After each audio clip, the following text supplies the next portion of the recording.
मनसेच्या नेत्यांची मातोश्रीवर उद्धव ठाकरेंसोबत पहिल्यांदा जागा वाटपावर चर्चा। माहीम, शिवडी, विक्रोळी आणि भांडूपमध्ये प्रत्येकी 2 जागा हव्या, मनसेची ही आग्रही मागणी। ठाण्यात महायुतीचा प्राथमिक स्तरावरचा फॉर्म्युला ठरला। शिंदे, रवींद्र चव्हाण यांच्या 3 मॅरेथॉन बैठका। ठाण्यात शिवसेना 81 ते 85 जागा लढवण्याच्या तयारी।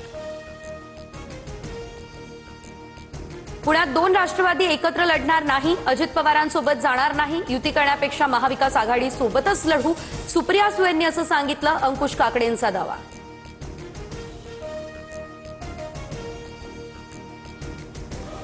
मुख्यमंत्री फडणवीसांना डॉक्टर पंजाबराव देशमुख स्मृती पुरस्कार। राजकीय, सामाजिक आणि सांस्कृतिक कार्यासाठी फडणवीसांचा सन्मान।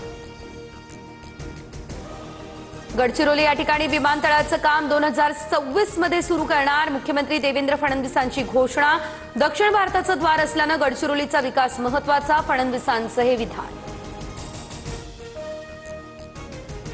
नांदेडमध्ये आई-वडिलांच्या हत्येनंतर 2 मुलांची ट्रेनखाली येत आत्महत्या। मुदखेडमधील प्रकरणाला धक्कादायक वळण, वडिलांचा आजारपण आणि आर्थिक विवंचनेतून हा टोकाचा निर्णय। मुंडवा जमीन गैरव्यवहार प्रकरणी शीतल तेजवानीला न्यायालयीन कोठडी। बावधन पोलिसांना तेजवानीनं चौकशीमध्ये सहकार्य केलेलं नाही, सूत्रांची माहिती।